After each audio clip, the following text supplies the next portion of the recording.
Welcome to the Tarot Coven Cast. Real people, real talk, real magic.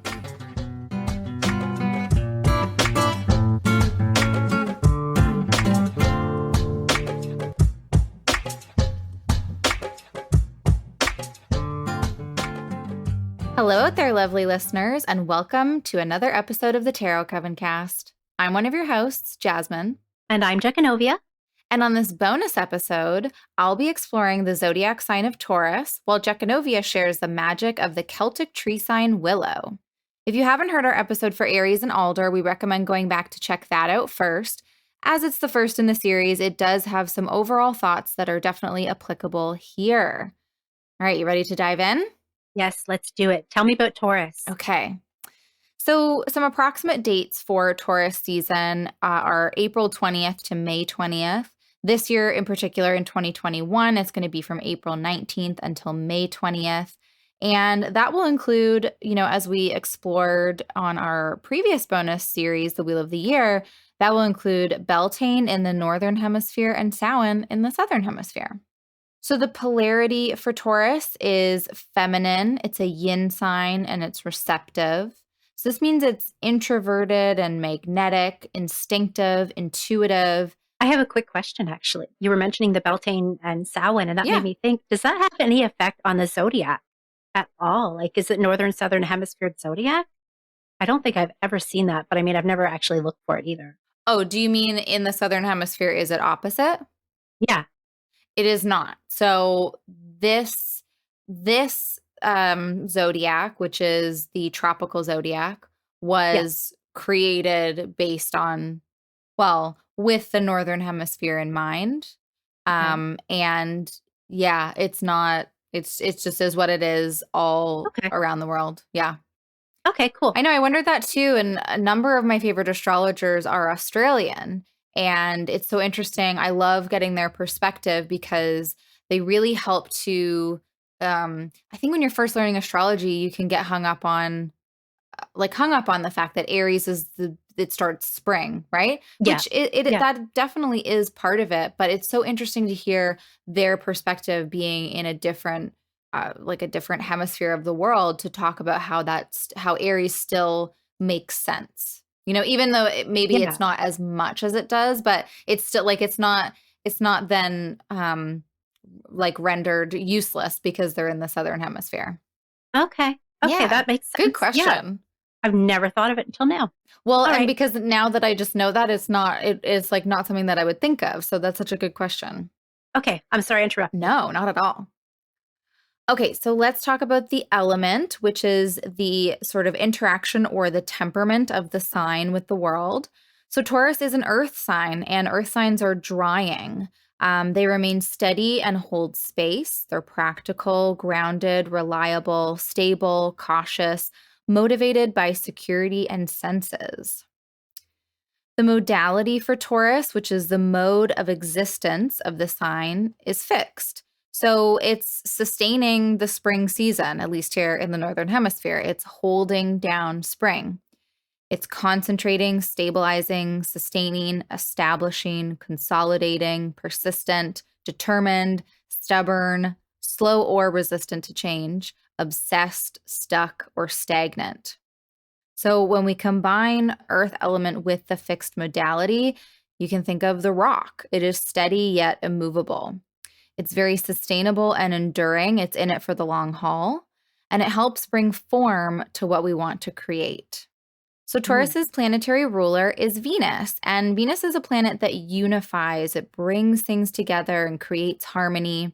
And there's this kind of passive attraction to Venus. You can think of Empress vibes, really. And I knew you would. And if you're thinking about days to sort of do any magics with Venus, that would be Friday. Okay. When I think of Tauruses, I think of Friday nights. So, I mean, cool. Every Taurus I know is like, so let's go on a Friday. So it's just makes sense. Oh, that's funny. Okay, so having Venus as the ruler of Taurus means that this is a sign that finds pleasure through the physical world. How does a song or a piece of art or the taste of food make you feel? That's the kind of energy that Taurus brings. All right, so some dignities and debilities. The moon is exalted in Taurus. So the moon and Venus both appreciate comfort and the senses. So like those planets, well, the planet and the luminary both have this kind of same desire. They're both on that same wavelength to a certain extent. So the moon can function very well in a sign that's going to embrace it and say like, yes, come eat all of this lovely food and collect all of these gorgeous things. And yeah. Mars finds detriment in Taurus. Mars's drive to separate is sort of at odds with Venus's desire to unify. So that's why we find Mars in detriment in Taurus, because it has this, like I said, it has this drive to separate, whereas the ruler of Taurus, Venus, has this desire to unify. So being in that sign is very difficult for Mars to do its Martian things. Oh. Now, is that why Tauruses have like a reputation for being stubborn? Well, yeah, I mean, I would say that Tauruses can be stubborn, and that has a lot to do with the fact that they are both earth signs and fixed signs. So earth Okay. is the most stable of the elements, Right. and Right. fixed is the kind of sign that it really holds things down. Like I was kind of saying, it's just Yeah. it has an enduring nature. Aries can kickstart something and get us going, and then Taurus can stay with it for the long Yeah. term. Carry it out. So it's not so much about the Mars and Venus, though. It's more about that Earth I think it all and plays into fixed. it. Yeah, but the Okay. reason that like I would say that those qualities about Taurus and Venus is what Mhm. makes it difficult for Mars to be there. Gotcha. Yeah. Okay. Yeah. Gotcha. All right, so some keywords and themes for Taurus is I have. It's this idea of productivity versus materialism, the need to be resourceful and get productive results, sensual, tactile, comfort seeking, stubborn, snobby, boring, slowing down and stopping to smell the roses. I think this is my favorite way to think about Taurus because, yes, they move slowly, but they also know how. And I guess when I say they, it is the energy. It could be your sun sign, it could be your rising sign, but just in general, the energy of Taurus moves slowly, but it's also appreciating presence and practicing presence and taking in the moment and the beauty of everything. There's that Venus coming in. So, the other way you could think about Taurus is the 7-course meal. You're sitting down for a while, you're in for the long haul, but you're getting all of the lovely foods and the wine pairings or it's like an all-inclusive day at the spa. You're getting everything, you're getting pampered, you're getting the full treatment. Nice. And it's just a sign of taking in and emitting pleasure. So you can think of it as like you can take in food that is pleasureful and joyful, or singing. Singing is a very Taurus kind of ruled activity. Okay. That's cool. Yeah. So with all these, like the appreciation of the small things and the food and everything, like, does that make them a very generous, this a very generous energy, like very giving, or is this more of a just basking in it yourself and kind of individual? I think it can go both ways because it's a receptive sign. I do think, I mean, again, I think about the Empress, and the Empress is just receiving to me. The Receive, Empress yeah. is getting all of that love and all of that creative genius and whatever. But I think when it comes down to it, because their ruler or Taurus's ruler is Venus, which is a benefic planet, Mhm. that means it's a nice, yeah, it's generous, but it might not be as generous as, let's say, a Sagittarius or a Pisces with Jupiter Okay. ruling. That's going to be very generous. All right, cool. Yeah.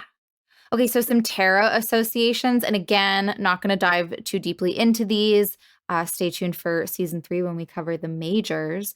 But the tarot associations would be the Hierophant, which corresponds with Taurus itself, the Empress, as I've been talking about, which corresponds with Venus.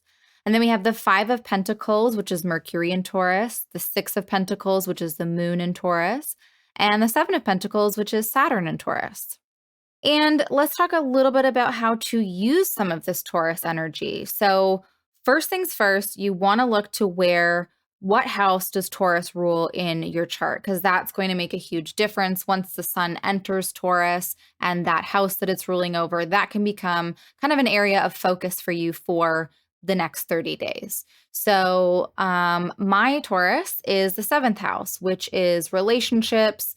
Anything that would be one-on-one relationships. So you would probably fall into that category. Tyler would fall into that category.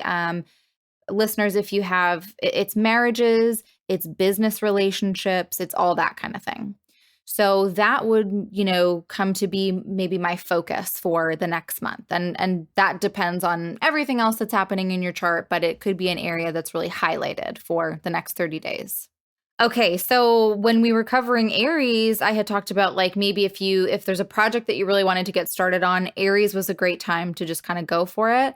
Whereas Taurus, as I've kind of already been hinting at, this is something that, if you want to launch something that's going to need to have that staying power, this is a great time to do something like this, particularly because it is the fixed earth sign, right? So the two other earth signs that we have are not fixed. They are going to be either cardinal or mutable. So this is just, like I said, this is the rock. So, I mean, also if you need something that's going to be kind of quick and need some flexibility, don't do it now. Don't do it yet. Maybe this is not a great time because I mean, it can go both ways, right? Like launching something right now might mean that it's going to stick around for a while. So, Yeah.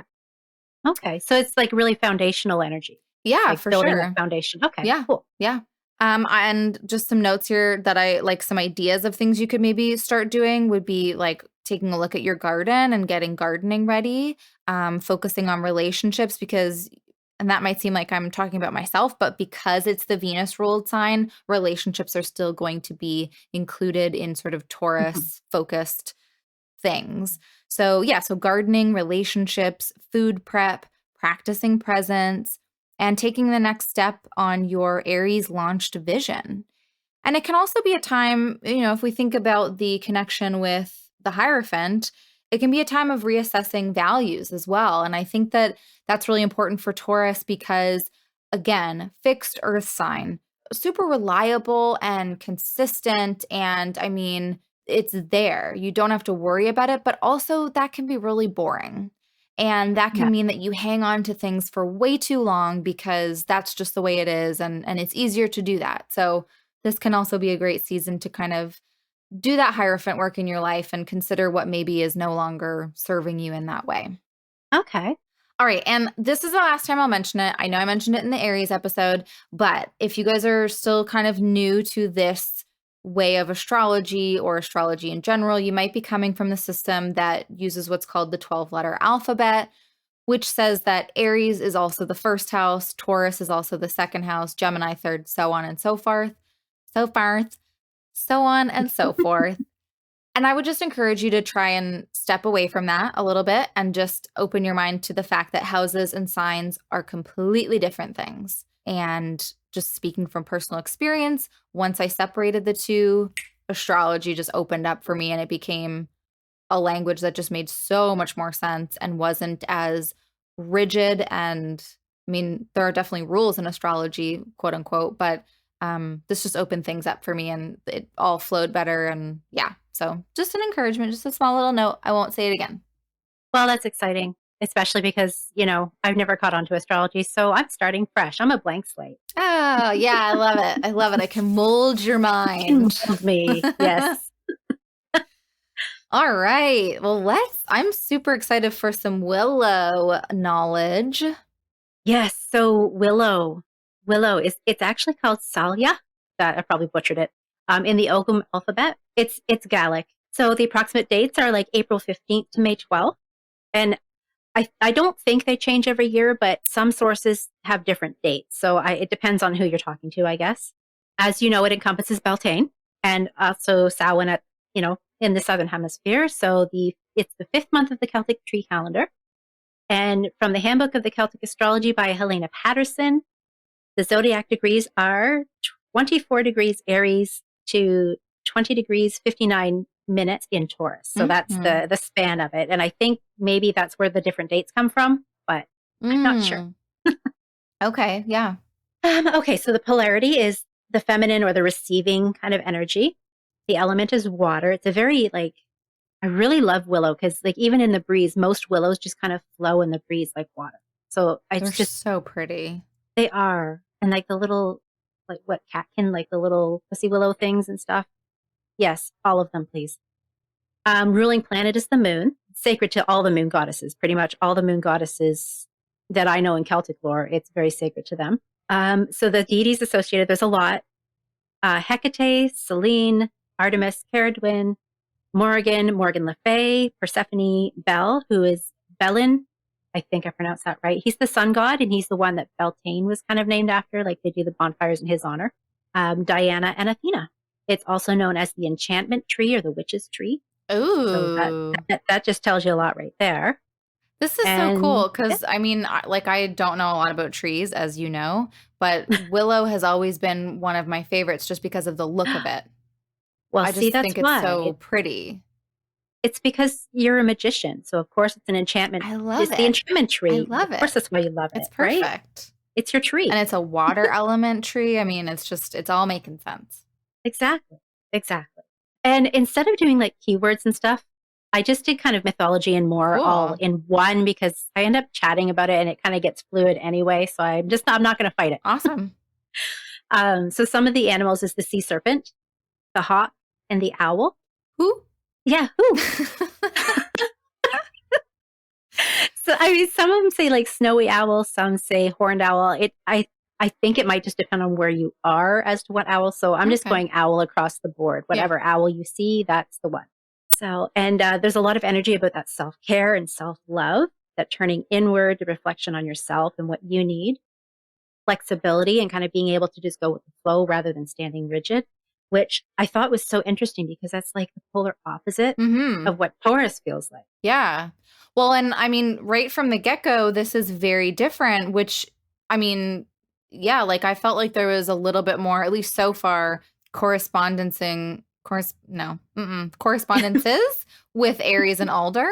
Like those felt, I mean, I know that also, I think, had water as part of its element, but it also did have fire. And it just felt like they crossed over a little bit more. But yeah, as I was doing this, like, as I was thinking, like, wow, that's like, it's not the same. So it's like two completely different systems. It still seems to work for me. Like I can still see that it's very accurate, but it's just so interesting. Yeah. I mean, what I'm getting so far is that they have the same sort of polarity. They're both very receptive kind of energies. And I mean, it's cool. It's like receptive in the water and then receptive in the earth energies, the two different. Yeah, true. So interesting. And then actually further on down, we're going to talk about this, but Willow is actually harmonizing and balancing. So maybe it's that balance there you between go. the two, right? So maybe that's what it is. So the next point was seeing other people's points of view. So it's a tree of if there's some kind of a conflict going on, or if you say you're in a workplace and there's a lot of like tension and nobody can get along, you might want to bring in like a bouquet of sticks, again with the bouquet of sticks. Whatever. I think this is just you can just do it whenever. We're just going to do bouquets of sticks for all the trees. So if you bring in a bouquet of willow sticks into your office space, that will kind of help break that up and you guys will communicate better and, there'll just be more of a fluid action going on there and it'll soothe temperatures. Tempers. Which can be temperatures, right? If you're heated. It could be. Yeah. You hit your boiling point.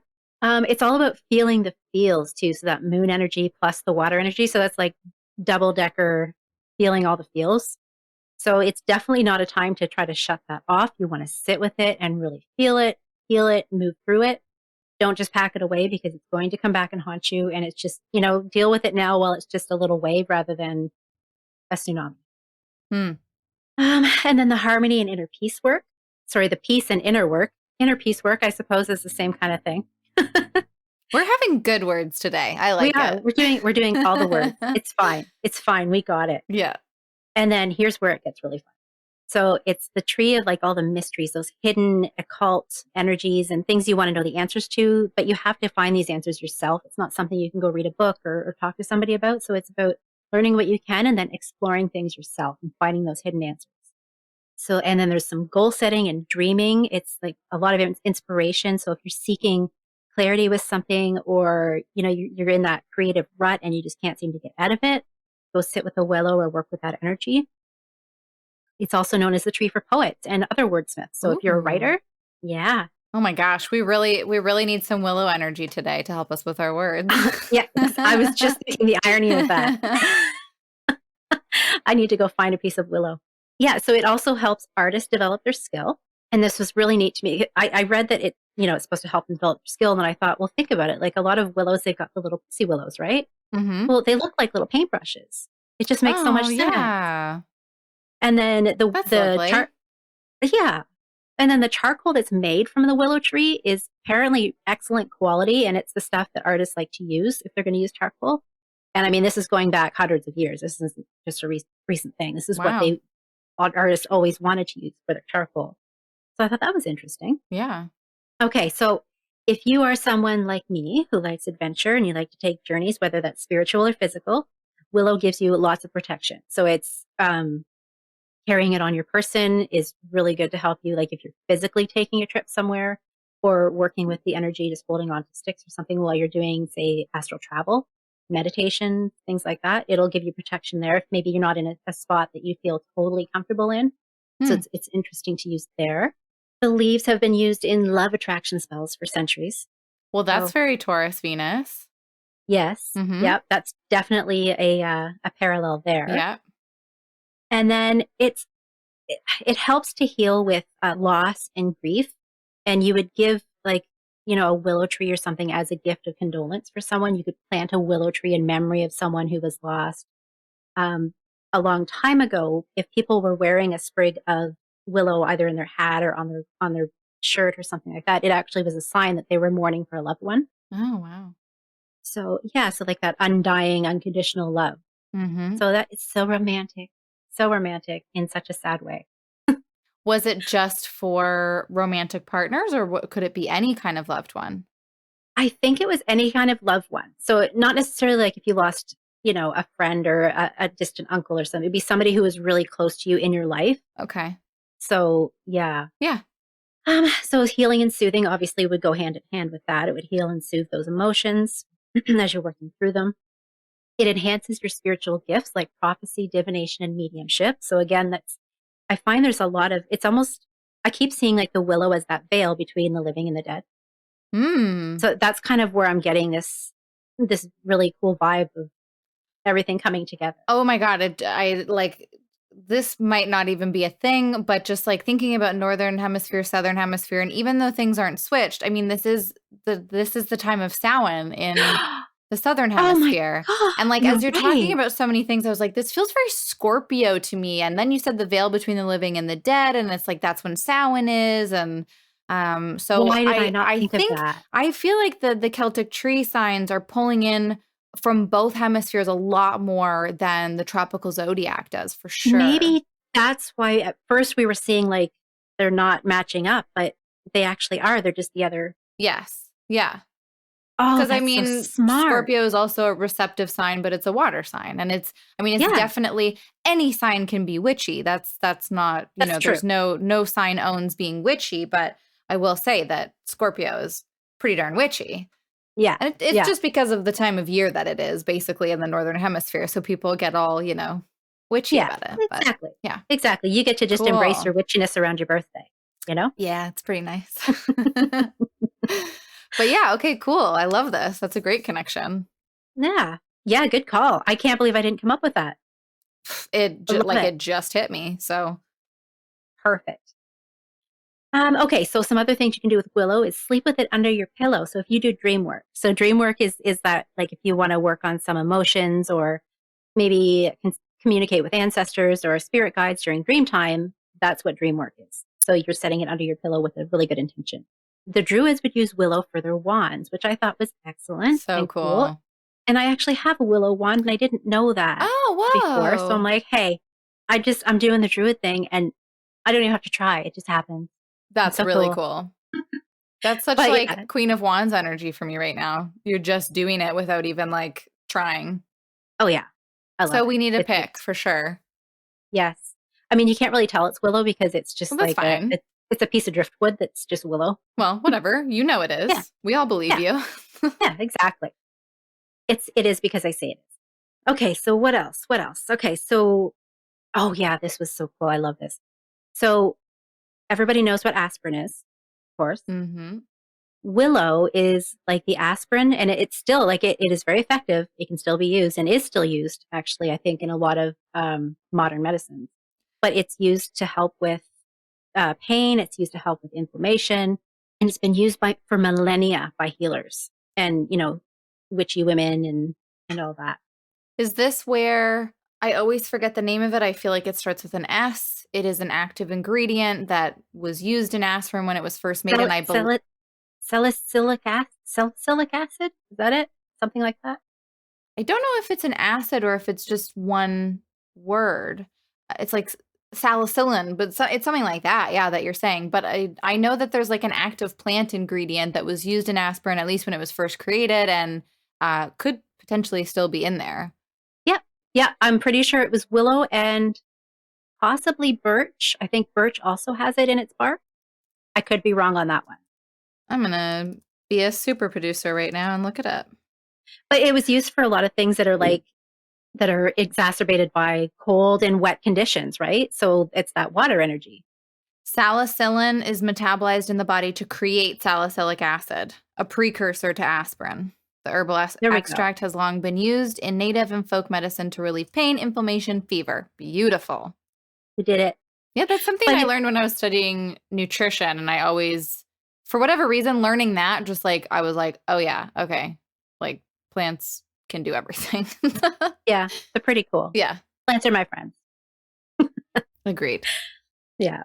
But yeah, it's so good for anything that's like exacerbated, like I said, by cold, damp, wet conditions. So like your arthritis, coughs and colds. It's really good for chilblains, which is like if you're out working in the weather and, your hands are always in like wet water or whatever, you'll get those. It's almost like windburn, but it's like your fingers are all cracking and it's like it swells up and stuff. Anyway, they're painful. I've only ever had one single chilblain, I suppose is how you, whatever. Mm-hmm. And yeah, it's uncomfortable. Mm-hmm. But like people that used to work outside, like farmers and stuff, it would be a big problem for them. And of course, before antibiotics, you don't want things like that to get infected, so you would treat it as quickly as possible. So, and it's considered bad luck to burn willow because apparently it would attract bad luck and depression. I'm not sure where that comes from. Maybe I don't know, because it's a watery tree maybe and it doesn't like fire perhaps. Okay. Yeah. I can't think of where that would come from aside from that. Yeah, and I don't think I would burn willow because I just don't feel like it would. It is so high water content. It would have to dry for so long before it would even really burn properly anyway. But yeah. Anyway, no, I think the elemental reason you gave there makes perfect sense. Yeah. So, and then offerings used to be made to the willow trees to encourage rain to fall. So during a drought or a dry spell, or, even at the beginning of the season. So at this time of year, you would make offerings to the willow tree to make sure you had enough rain, but not too much rain for the season coming. Right. So, and then I think the last point I have for this is, okay, so the ancient Celtic tribes would decorate during funerals. They would decorate with willow. And they would plant willow on grave sites because what they believed is that the soul of the person could grow into that tree and live on. And then they could go and sit with that tree and talk to them. And, they tend to the tree to show that they still love them. And that is so beautiful. Yeah, I did. I thought that was just gorgeous. And I wanted to save that for like the finale of the symbology and such. We still to this day plant trees in people's memory, right? Yeah, very true. I wonder if that's just a tradition that carried on from that. Because, I mean, how many times have you been to a graveyard and they've got plants, planted beside loved ones and whatnot. So it's just, I like it. It's so beautiful. And it also plays into that whole, it's that connection between, life and death. Yeah. Between this world and the next. Yeah. Okay. All right. We're almost through it. So the divination associations. The rune associated is the legus. So it's like that deep, undying spiritual love. It's the love that's going to carry you through the dark times. So, and it's that undying love. Like when somebody crosses over, you still love them on this side. Right. I mean, there's more reasons to that. There are more associations, but that was the one that really stuck out with me. Okay, and then the tarot cards associated are the moon, obviously, the star, high priestess, because of all that intuition energy, the sun, because of the associations with Beltane. Can I interrupt quickly? Oh, Is that yes. okay? Yes. For the tarot associations, are these ones like, is this from I know, because I know you have a book about all of this stuff. So is that part of the book, or you're just kind of No, this is from intuitively me. picking? Okay, cool. Yeah, no, my books don't have anything on the tarot, and I haven't been able to find a lot even online for the tarot associated. So these are just me Really? kind of finding the energy. Yeah, Unless no. I'm just not looking in the right places. I mean, I kind of like that you're doing it intuitively anyway, because then I can pick your brain about why you chose the star. Oh, yeah. Well, the star was kind of, it's that connection again, right? So that earth and water connection with the Taurus and the, Okay. yeah. And also because she's looking through the pool. And I know in some people see that pool that she's looking into as that's the threshold between the worlds again. So that's like she's in Oh. heaven and she's looking down at the earth kind of Shut thing. up. I've never heard that before. I love Really? that. Really? Never. I could have sworn I probably talked about it before. Wow. No, there's no way. I feel like I would have remembered that. I mean, unless it was like, no, I feel like I would remember that. That's really cool. Okay, I might be wrong, but possibly I think it might be in the book that Waite wrote to go with the tarot. Oh, okay. Cool. I think that's where I picked it up from, but I'd have to double check. So don't quote me on that one, but I think that's where I saw it. You heard it somewhere. I mean, we all hear so many things about tarot from so many different sources. It's hard sometimes, but that's really neat. Wow. So you're going to go get your star card after this, aren't you? Oh, yeah, for sure. Yeah. Yeah. Cool. Okay, well, I'm super glad I asked. Yeah. Me too. Love it. Yes. And yeah, I wanted to point out again that balance and harmony. So the harmony energy of the willow between the sun and the moon. Mm-hmm. So that's another reason why I chose both those cards. The Two of Wands, so it's that fire energy, but it's like, I mean, I am aware that it's fire energy, but it's more that dreaming and making a plan fire energy. So it's not that like blazing, let's move. And then the Five of Cups, so that's your grief. That's, feeling everything, processing, just, working through it and not, avoiding it. You're looking at it dead on because he's looking at the cups that are spilled over. So, you're not avoiding it. Yeah. And then finally, the Eight of Pentacles. So it's that creative energy and bringing that creation into the physical realm. So you've done all that goal planning, goal setting, and kind of, I suppose it's kind of the Taurus thing where you're bringing it into the physical. I was just going to say, even though the Eight of Pentacles is more associated with, I believe, Virgo, but that makes perfect sense to me. That's so Taurus, like, because I do see Taurus as, like Aries was that spark of energy and that idea and that like, let's go. But then Taurus is like, okay, let me take all of this and create it into something and ground it. And that makes the Eight of Pentacles is like, yeah, and it's getting to it, right? So yeah. And that's all the tarot cards I could really think of that were really associated. That was fun. Yeah, I love these episodes. Willow, I think, I really liked Alder when we talked about it, but now Willow has usurped and taken the lead in my heart. But I mean, like I said before, I was always actually attracted to those trees when I was younger. And I don't know if it's just because, to me, I don't think, at least where I've lived, I've ever seen a tree that looks quite the same. I mean, the willow is so, I mean, it has so much presence when you see it. It's not, like, it doesn't have to be super tall. It just seems like it's just like it's there. It's like there, and it's so beautiful. encompassing. Yes. And I mean, is Weeping Willow a nickname? I think Weeping Willow's a nickname. Okay, but it is, I mean, that's the willow that I'm thinking of, is also called sometimes the Weeping Willow. Yeah. See, I always have, when I think of willow, Weeping Willow is always the first one that comes to mind. And then like a close second is just like, I don't even know what it would be. It's just the one that has the little cattails, the little pussy willow things. Okay, I see. So there are different varietals. Oh yeah, there's a bunch of different. Yeah. Gotcha. Yeah. And I think different places of the world will have different versions of willow. That makes sense. I don't know why I was like, there's only one willow tree because, for example, there's not only one kind of like fir tree. There's a zillion different types of fir trees. So why would there only be one willow tree? Anyways, but yeah, I was always fascinated by that name for it too, like the Weeping Willow. I wanted to know, like, why does this tree cry? Like, what what does that mean? I don't know. That was always, I'm just such a little Yeah. Scorpio Cancer baby. Like, oh, But I I love love this it thing though. that's crying. Well, but no, it makes sense though, because it's just, you're not afraid to face that, like, again, face that dead on. I know. So I really saw myself in the Willow. A little mopey baby. feeling at home. No, that's so cool. But no, and I think it's interesting because of the weeping willow. Like, we always knew it as that, but now, learning about trees as I have the last Sure. several years, it's like, okay, that makes sense because the weeping willow is in mourning. You find weeping willows in a lot of cemeteries or Sure. as memorials with the memorial Yes. benches under them. So it's like, oh, that's why. Mm-hmm. So Maybe that's also, I mean, I'm sure there's different reasons, but I just love a cemetery walk and I love to look at the well, me trees too. that they choose to plant there. And it's so Yeah, interesting. yeah. I will never turn down a cemetery walk. Mm-mm. No. Yeah, I think we're wrapped up though. You good? Yeah, yeah. That's all I had to say. Yeah. Well, thank you everyone for listening to this bonus episode. And we'll be back, of course, next month with our next one, which will focus on Gemini season and the tree hawthorn. Hawthorn. Yes, Yeah. hawthorn. Cool. Yeah. Yeah, it's gonna Yeah. be fun.